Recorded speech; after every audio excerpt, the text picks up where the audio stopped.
Welcome to HealthWatch, presented by Novant Health. I'm your host, June Baker. Our show features local physicians and health professionals discussing health topics of importance to local residents. First, we will welcome Dr. Chad Weston of Novant Health Oceanside Family Medicine and Convenient Care. And then we'll learn about Novant Health Brunswick Medical Center's new baby bookworm program.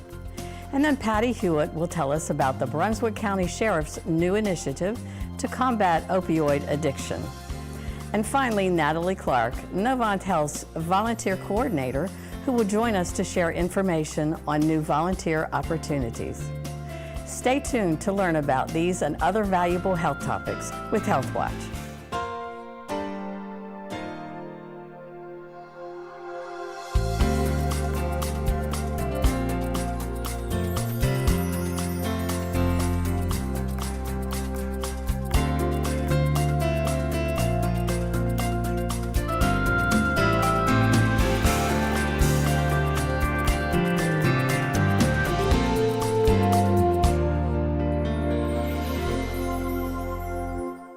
First, let's welcome Dr. Chad Weston of Novant Health Oceanside Family Medicine and Convenient Care. Dr. Weston, welcome to the show today. Thanks for having me. It's a pleasure to have you. We're so excited to meet you. You're like the new kid in town. New kid, but kind of old too, so. Well, we're really thrilled to have you in Brunswick County. This is going to be a great thing to have you with Novant Health Oceanside Family Medicine and Convenient Care in Charlotte. So, before we get started, let's learn a little bit about you, your education, and your background. I know you've been around for a while, so. I've been around for a while. I finished my undergraduate education at Furman University back in the 90s, graduated from there with my bachelor's degree. I worked for a year in AmeriCorps, which is that domestic Peace Corps. Yeah. So I got familiar with a rural environment, and I'll circle back to that in a minute. And then after that, I got accepted to the University of South Carolina School of Medicine.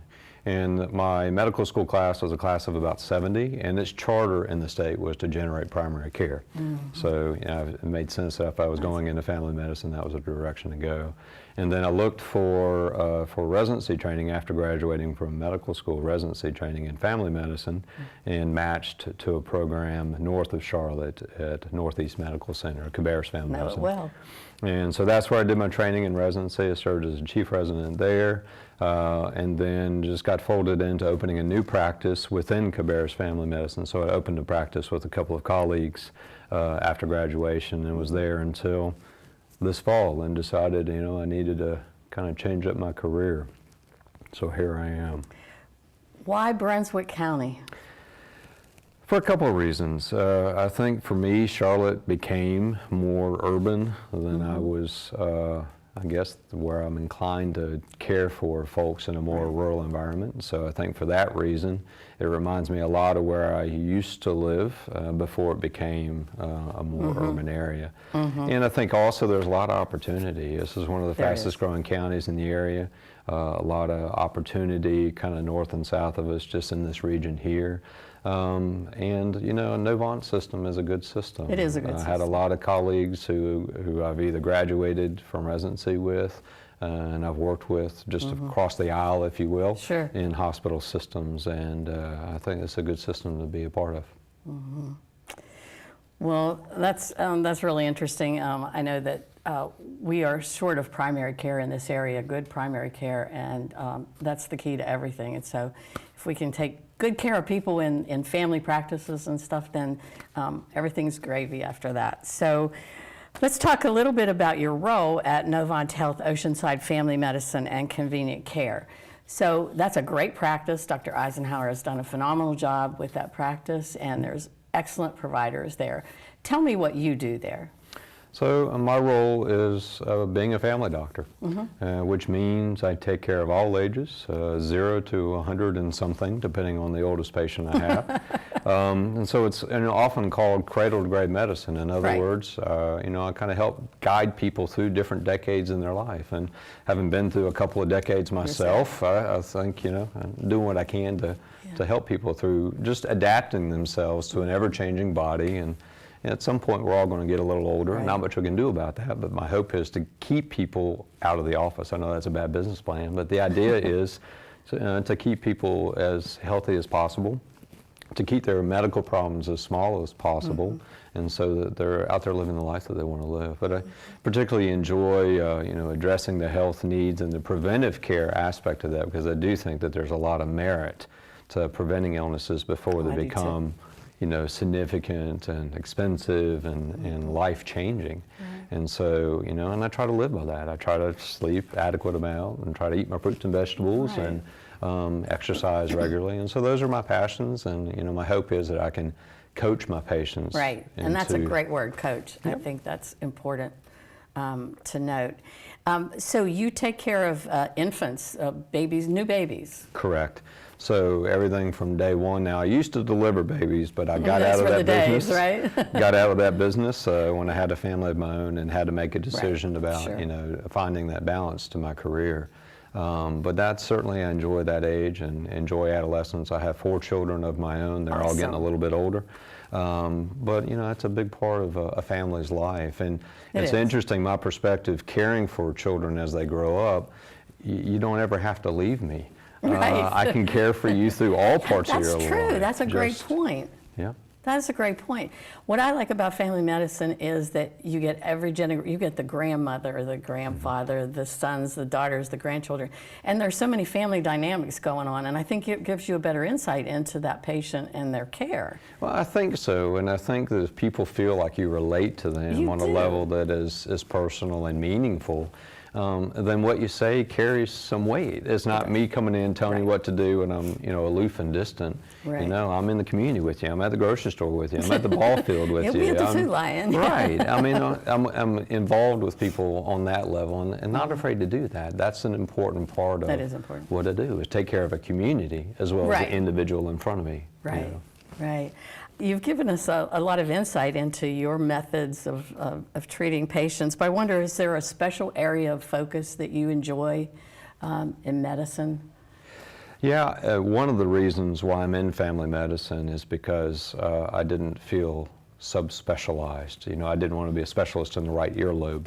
I like taking care of people on all spectrum, from their community and taking care of their community all the way down to an individual basis, but then the family dynamic. I got a soft spot for the kids. They're there because they don't want to be there. And somebody's usually making them come in to take care of themselves. But those are coachable moments. And if I can set somebody's health on that trajectory a little bit at a time through a relationship, I've got a healthy community, because I got kids out there who know what a vegetable is, who are exercising the way they need to. Yeah.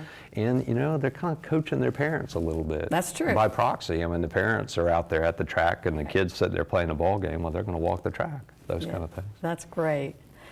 Well, it's been such a pleasure to have you here. Our time has flown by. Will you come back and see us? Oh, glad to, anytime. We would love to have you back. Whatever. We're so happy you're here. Great. And I know that you're going to be so successful here in Brunswick County. Well, that and happy. And I think that that's important. When you find a good fit like that, that's and exactly. that kind of, gut tells you you're in the right place. And I think that's what we got here. Great. Well, thanks again for coming. Great. I appreciate it. We'll see you soon. Thank you.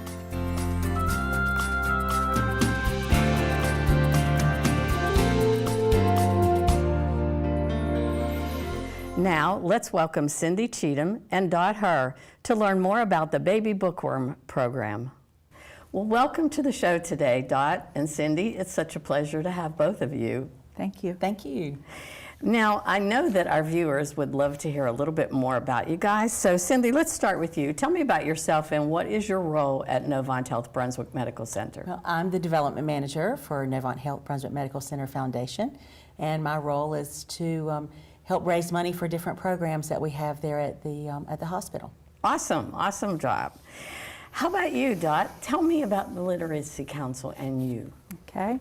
I'm the Executive Director for the Literacy Council.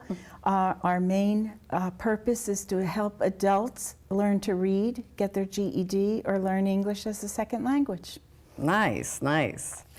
Well, for our viewers out there who might not be too familiar with the foundation, Cindy, tell me a little bit about the foundation and its purpose.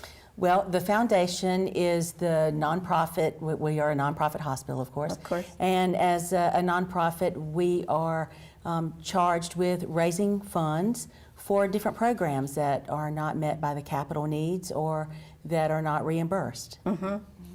Well, that's a great endeavor.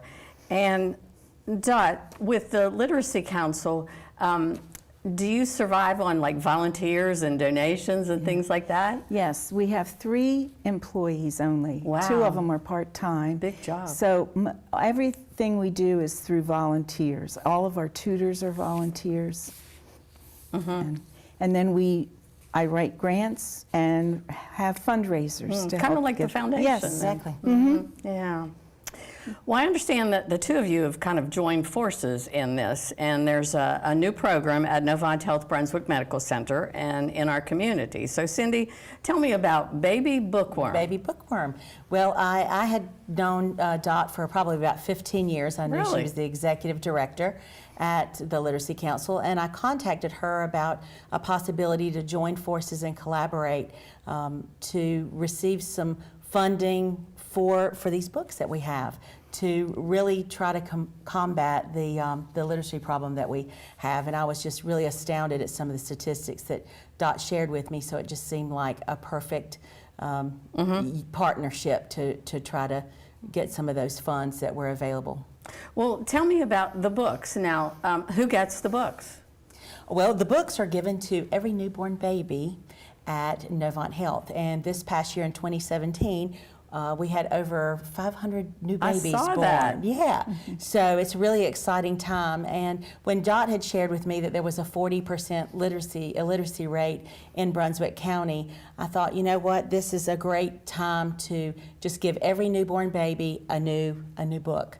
And so we have them in English and we have them in Spanish. Those are cute. And they just really are just precious. And so we're excited about So giving does these. every baby get the same book, or will there be different books? Will they change throughout the year? They'll probably change from year to year. Right now, we're doing the Hungry Little Caterpillar, and then Dot as well is going to be giving us a book from the Literacy Council. Oh, tell me about that. We'll just pick a baby board book of either the letters or numbers or animals, something to just the parents can read to the child easily. Oh, nice. Well, I'm curious, how was it funded? How did you arrange the funding to purchase these books? International Paper had reached out. There was a notification in the newspaper, that they were accepting grants and grant proposals, and one of their main initiatives is reading, and so that's where we were able to get the funding to start the program, was from International Paper. So did the program just start? It did. Yes, we just received the funding at the end of the year, and so we will start giving away these books This year? Probably this year. Yes, probably next month. That's awesome. So from a literacy perspective, Dot, tell us what this means for our community. Well, we feel that by giving the books to the parents, and also some literature, not only on the hospital and the things that they offer to the community, but also the programs the Literacy Council offers, because many times when you find the illiteracy rate so high, if the parents can't read, the child's probably going to go to kindergarten behind already.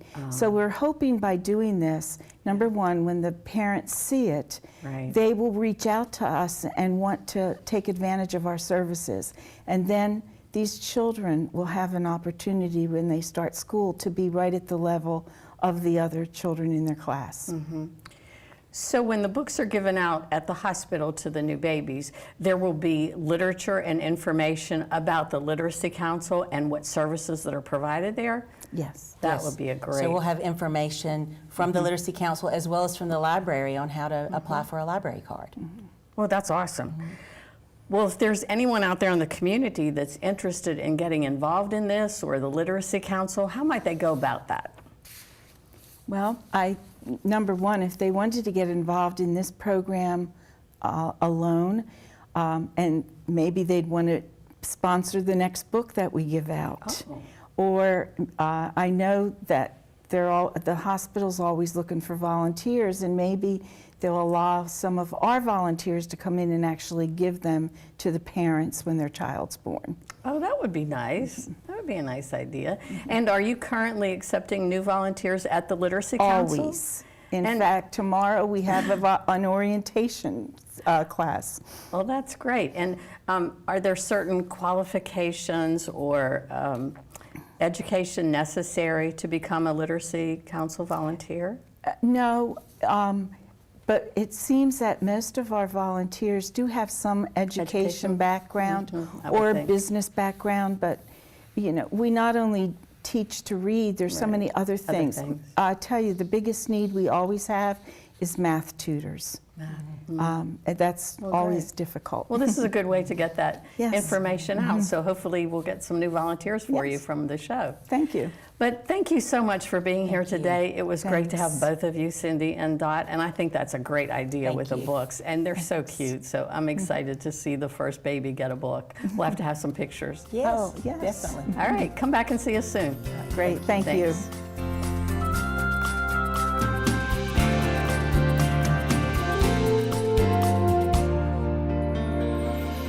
Now we will meet Patty Hewitt of the Brunswick County Sheriff's Office. Miss Patty, thank you so much for coming today. It's a pleasure to have you here, and I'm so excited to hear about this new initiative. And so I'd like for you to begin by telling me about your role with the Brunswick County Sheriff's Office and a little bit about your background.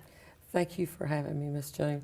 I actually started with Brunswick County Sheriff's Office in 1991 as a road deputy, and now I am the Anchor Initiative coordinator for our county's office, Sheriff's Office.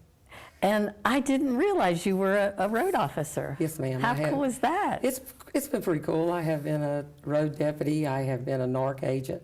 I have been a detective. Oh I've my been in the civil goodness, division, the warrant Patty. division, administrator of the office. I have played about every role there is. And been through a few sheriffs. Yes, ma'am. 3 sheriffs. Well, I've heard a little bit about the Anchor Initiative, and I know our viewers are going to be really interested in this and learning about it. So tell me what the Anchor Initiative is. The Anchor Initiative program was launched in November of last year by Sheriff John Ingram. He's really trying to help those that are He is. fighting addiction. He's doing all he can to try to save a life. And so he is actually one of the we have 100 counties in our in North Carolina, and Sheriff Ingram is the first sheriff with this program. Good for him. Yes, ma'am. That's awesome. He's a wonderful sheriff. Well, it sounds like a wonderful program, and we certainly know that opioid addiction is a big issue in Brunswick County. But can you help us put that in perspective? Like, how big of an issue is it in our area? Well, Sheriff Ingram and the rest of the Sheriff's Office feel that one life lost is too one too many. many? Yes, ma'am, it's way too many. Last year in 2017, we lost probably about 18 lives to addiction and overdose. 2017, we probably went through, to save some lives, we probably came close to probably 250 Narcan incidents that we had to save a life.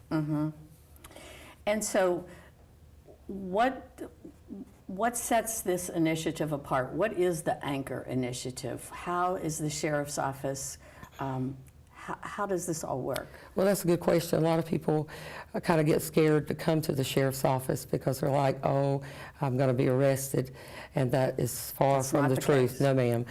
If you come to the Sheriff's Office with even drugs or paraphernalia on you, we will take it, we will destroy it if you come and ask for help. We don't care who you got it from or anything. We're not asking any questions. Okay. This Anchor Initiative program is totally separate from the narcotic division. We're here to save lives. When you say they come and ask for help, what kind of help would they be asking for? A treatment program or? Yes, ma'am. They basically say, Ms. Joan, they basically say, I've had enough. I want my life back. Oh. You know, I want to get back being the person I was before I began using drugs. Yes, ma'am. And that's what our goal is.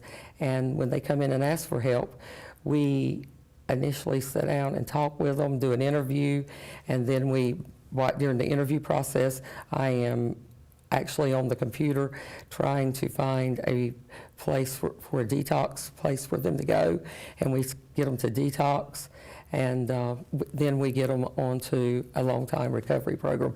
We stay, during the whole process, we stay with them. We know what's going on with them. We stay in contact with them. We check on them. We'll go visit them in their rehab centers. So you follow and help them along their journey, Yes, ma'am. so to speak. Basically hold their hand through it, just giving them good support. Well, that sounds like a program that would be a big help. Yes, ma'am. And I think it's wonderful that they can refer themselves. They can just walk in. Yes, ma'am. That's the only way we will take someone. As much as a parent wants their child to get help, a parent cannot get the help for them. They have to want it themselves and be ready to go with it. And as soon as we know, we don't even give them time to second guess themselves. Really? We're on it. We take them. Yes, ma'am. Really? And we have partnered up with Novant and Dozier. They have been wonderful. All we've got to do is call, and we take them right through to get medical clearance and on the detox. Those hospitals are wonderful. So if a patient admits to our ER and have this addiction problem, you will partner with us to take that patient and follow them through to their treatment. Yes, ma'am. Yes, ma'am. That's great. The doctors are wonderful there. I was just there the other day, and at Novant, and oh my Lord, they were so nice to me and helped me. You know, and because this is a new program, and you know, it's trial and error, and we working together, and I can't say enough nice things about the staff. It's obvious that you care very deeply Yes, ma'am. about this, and I know that Sheriff Ingram does too, and I think that together, the two of you are doing a wonderful job in this Thank county you. with this program, and we wish you so much success. And our time is short here. I would love to have you come back and Yes, give ma'am. us some follow-up and tell us how this is going, because Would I think love it's to. going to be an ongoing thing. Yes, ma'am. But would you agree to do that? Yes, ma'am, I will. That And would be great. I would love to give you some stats and Yes, we'd love to and have things some that's come through. stories and. Yes, ma'am. But I'd like to add this before we close. Sure. We do operate off solely on donations, and we have got donations from some corporations locally, and a lot of family members have given money that have nothing really, even have any addiction in their family, but even they have a heart wanting to fight this Right. addiction problem we have.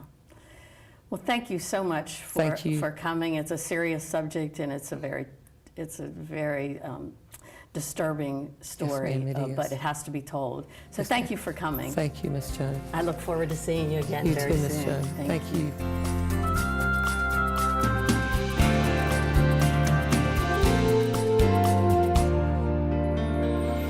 Finally, we will meet Natalie Clark, Novant Health's volunteer coordinator.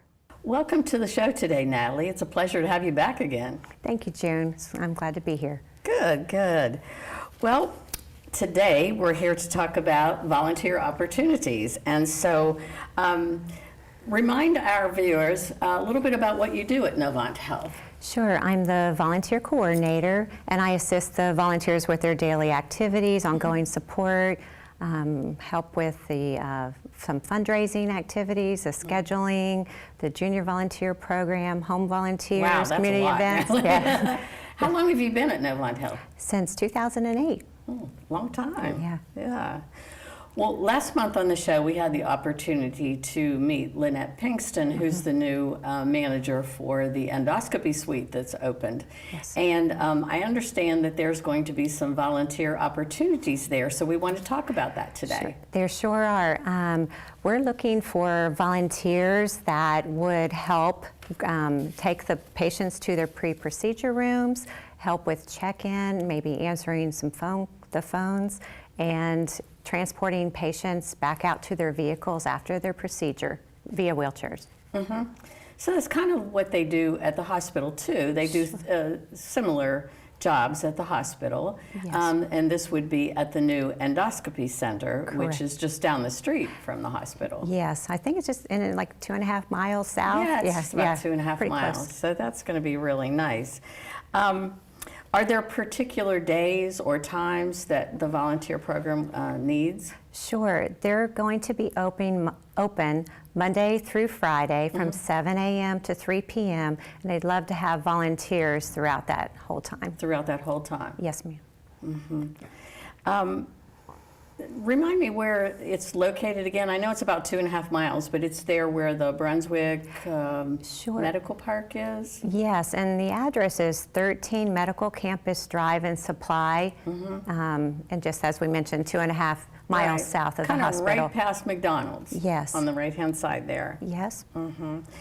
Well, I know that at the hospital there's lots of fun activities that the volunteers are involved in, and there's celebrations and what have you.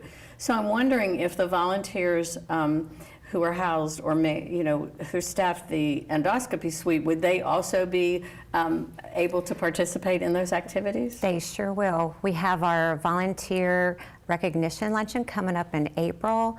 They would have opportunities to help with fundraising or community events that can be and they also could come to the hospital to enjoy a meal and our break room cafe either before or after their shift, but they can get involved however they wish. And they can shop in the gift shop. They out of sure there. can. One of my favorite things to do. Well, I'm sure that you have other volunteer roles available as well. Let's talk a little bit about those. Sure, we have opportunities kind of out in the scenes. You know, they would be greeting the visitors and patients coming into our hospital that you see in our Right guest inside the front services doors there in the or lobby. the emergency department. Oh, yeah. We also do the opportunities to have one-on-one with patients and rounding, such as our cheer card or pet therapy. We have a program where we recognize veterans. We also would do, if they prefer to be behind the scenes, they could do data entry or help with the materials and supply department, or make some of those cards that we present to the patients. And then also in the community, if they prefer not to be in the hospital, they could go to our physician practices such as Oceanside Family Medicine in Charlotte, or physical therapy, or the new physician practice that's in Pine Forest Plantation. Oh, yeah. And that's where I go. And I actually saw a volunteer there the other day. So that's kind of nice to see them in the practices. Yes. I like that. Yes. And, sometimes there's, if you're waiting in the waiting area or something, you just need something. It's kind of nice to have somebody right there that can help you find your way or get you something that you need. And do you have volunteer information sessions? We sure do. This year in 2018, we're providing our new volunteer information sessions on Wednesdays, and it's always the second Wednesday of the month. Oh, okay. From 10 a.m. to noon, except for the month of March, we're doing it the third Wednesday, which actually is March 21st, also from 10 to 12. And so if anybody's interested, they can just sign up to come to one of the information sessions, or do they just show up? Either is fine. Okay. We would accommodate it if they just happen to show up, and we have applications available there. Okay. And if they need more information over the phone, how might they contact you, Natalie? They can call 910-721-1493. And then there's a lot of other information about our volunteer program if they'd like to look online at www.novanthealth.org, and they would pull up the giving section and then volunteer opportunities, and make sure you click on Brunswick Medical Center. Great. Well, thank you so much for being here. It's been a pleasure to see you again, and I look forward to the new endoscopy center opening with volunteers. Thanks, June.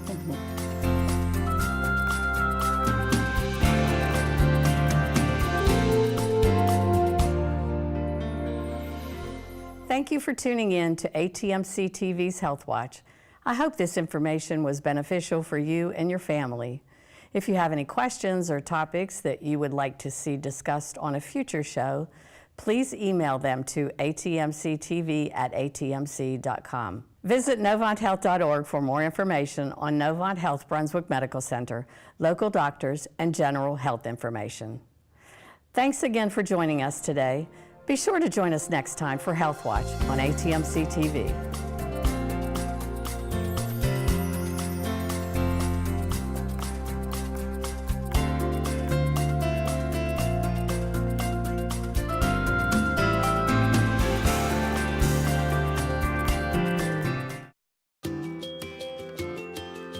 We are ATMC TV, Channel 3 and HD Channel 910, your community channel.